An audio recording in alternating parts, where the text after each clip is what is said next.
Al, everyone's going to give Moroku a lot of weird looks this week, and they are deserved weird I would looks. say he deserves it. Yeah. Yeah. Yeah. Yeah. He did some things. He was Moroku. Moroku. Moroku gonna Moroku. Moroku gonna Moroku. Ay, ay, ay, ay, ay. Anyways, hello, welcome to this week's episode. Jared now watching Inuyasha is episode number 41. Mm-hmm. I'm Jared, joined as always by Doc Al and Ladium. Hello. We are discussing season 2, episode number 14, or episode 41, entitled Kagura's Dance and Kanna's Mirror. Dance in the Mirror. Mm-hmm. Which is weird because Kagura doesn't really. I mean, she shows up at the end, but But she doesn't really do much. no. Huh. She's like, hey, what's up? But to be fair, I understand that it says Kagura no Mai, and I'm like, I know that means dance because my Mai tonight.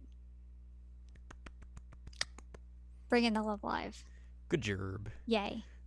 We begin this episode by just doing the same recap that we got at the end of last week's episode Yep, basically the exact same one. about why everyone hates Naraku. Mm-hmm. Just in case you had forgotten. Just in case. So a good little refresher on that.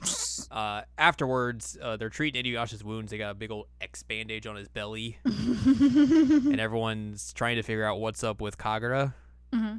Like, what's up with this lady? Why does she have that same scar? And they're like, well, what if she's a part of Naraku? Or like a part of him that came out. Kagura? Yeah. And now is like a new form of him or something. And they're like, whoa, that's weird. But also, why wouldn't he have done that before? And they're like, well, I don't know. Maybe he just hadn't thought to do it yet.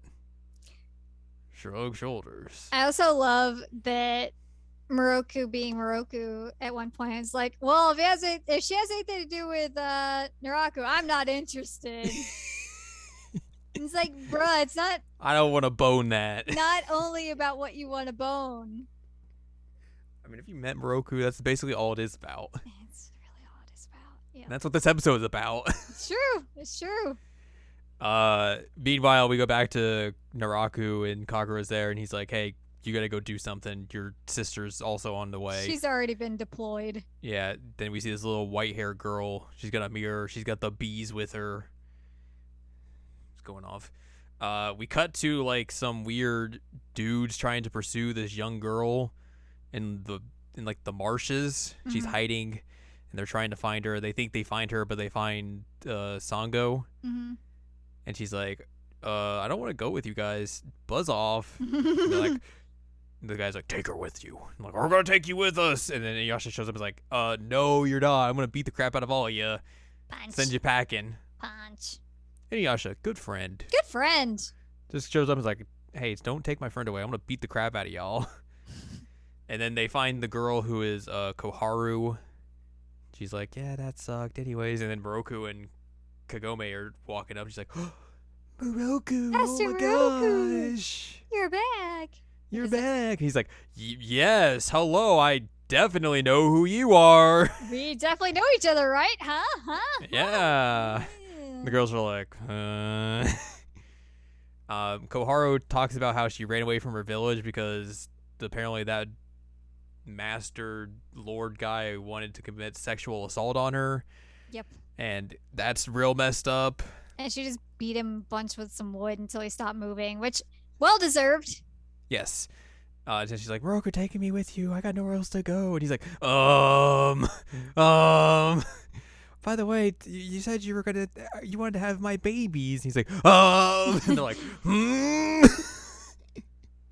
I don't remember exactly where in the episode it is, but it's around here where Sango has a line delivery of just like the most flat, like, that seems hard to believe. Yeah. Like, amazing. I think it's because, like, I don't remember exactly what, but like he tries to explain his way out of it. Like, I mean, that's just I say that sometimes. That just happens. And he's like, he's like, well, I didn't touch her or anything. It's fine. And I think that's when she's like, oh, I find that hard to believe. Oh, okay.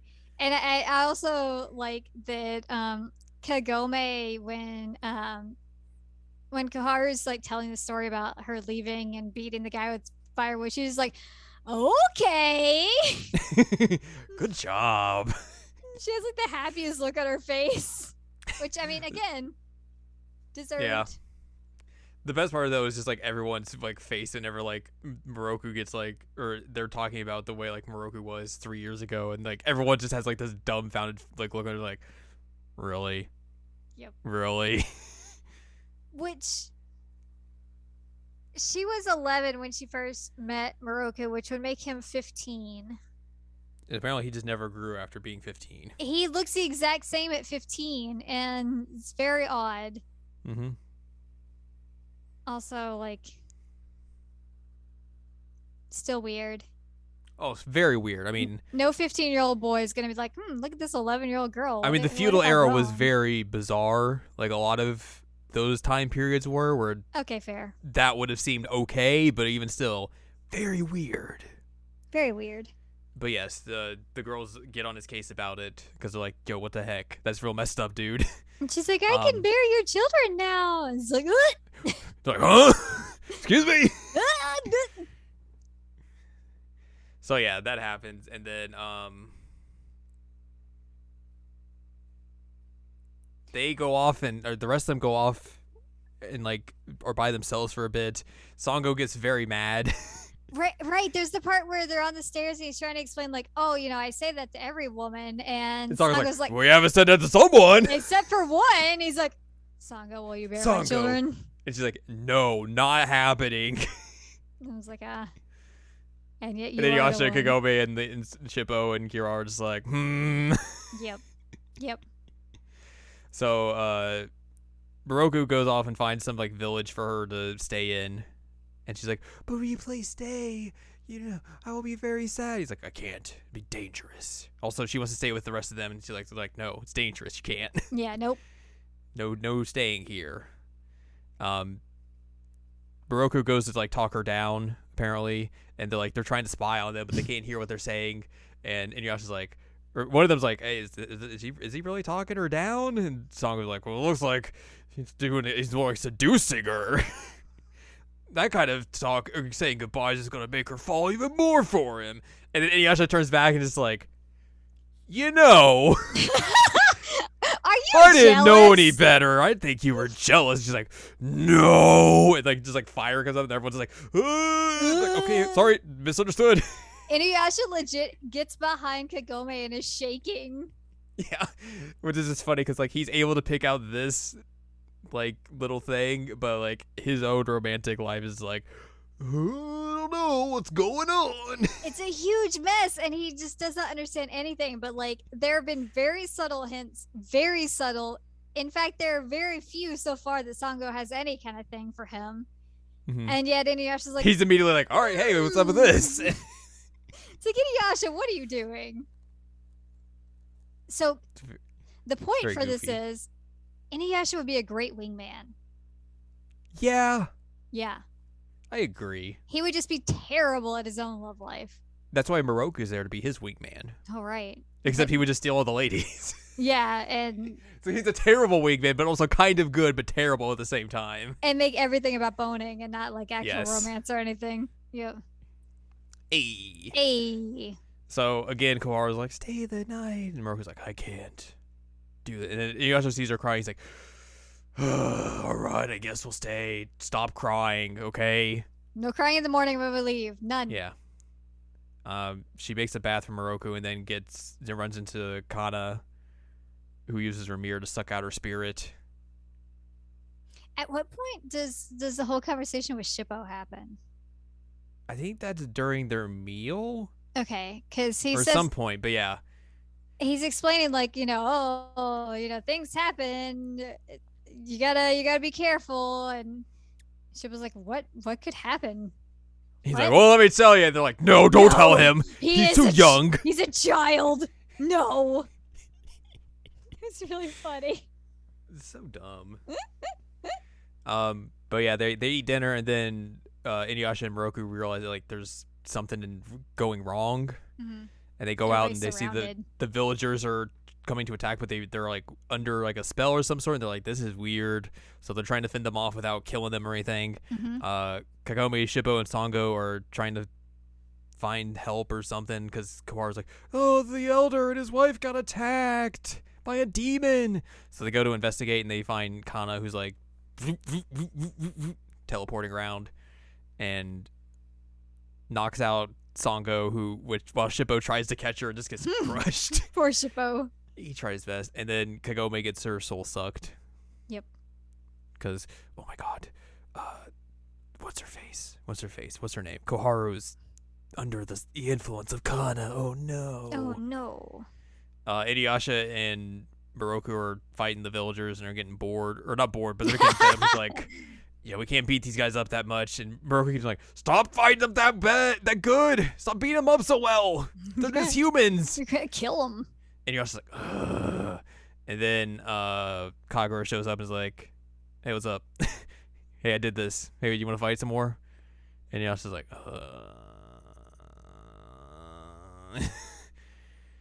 So Inuyasha stays to fight Kagura while Moroku runs back to try and help the gals. He goes back into the house, finds Koharu unconscious, like, what happened? Shippo's like wakes up and is like sees Kagome's soul getting sucked up. He's like, oh no! And then Koharu pulls out a knife. I was like, Koharu has a knife. And that's how we end our episode. Cliffhanger. We have 2 notes here. Okay. This is the first appearance of Naraku's incarnation, Kanna. It is noted later in the series that she is Naraku's first incarnation. Well, take that, Kagura. Spoilers. Moroku is revealed to have set up backup plans for having heirs to defeat Naraku, trying to set up such an arrangement years in advance, much to the utter horror of Kagome, Sango, and Inuyasha. I mean, he talks about this a few times, that he's been trying to set up having babies for a while because he was afraid that what happened to his dad was going to happen to him, so he needs to have babies so that somebody can continue the fight if he dies or if he gets. But also, I don't think we've had like someone be willing to take him up on his offer yet, so like that makes it a little bit closer to home. So everyone's just like, "Excuse me." Yeah. This is the first one that they really seen. So I'm like, yes, I will have your babies. And you're like, huh? Excuse me? You want to run that by me again? And even Kagome at one point is like, she's younger than me. Oh man, this is great. So yeah, that's gonna do it for this wild episode. Next time we will be discussing episode number 42 entitled "The Windscar Fails." Which, golly gee, I wonder what's gonna happen next week. We're gonna get a new ending. That's what's gonna happen next week. I mean, yes, that is true, but also, yeah, I wonder if the Windscar is gonna fail. Nothing like shonen shows where they just tell you what's gonna happen in the episode by the title itself. Hilarious. Next week on Dragon Ball Z, Goku dies. I wonder what's gonna happen. Definitely wouldn't be Moroku. Not Moroku.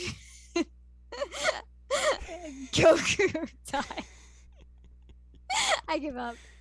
Oh man, but yeah, that's what we'll talk about next week. But that's gonna wrap up this episode. So if you'd like more from us, head on over to seasonalanimecheckup.com or sac.cool, where you can find past episodes of this podcast and other podcasts like Seasonal Anime Checkup OVA. You can also find columns and reviews on the site as well. If you'd like more from Anladium, go to anladium.com. She's got columns and reviews. You can follow us on Twitter and TikTok at Anime Checkup. And you can buy our books, One Shiny Moment of Critical Analysis of Love, Life, Sunshine, and Hot Tubs and Pac-Man on Amazon.com. So join us next time as I don't know if we're going to find out if the Windscar fails or not. Probably does.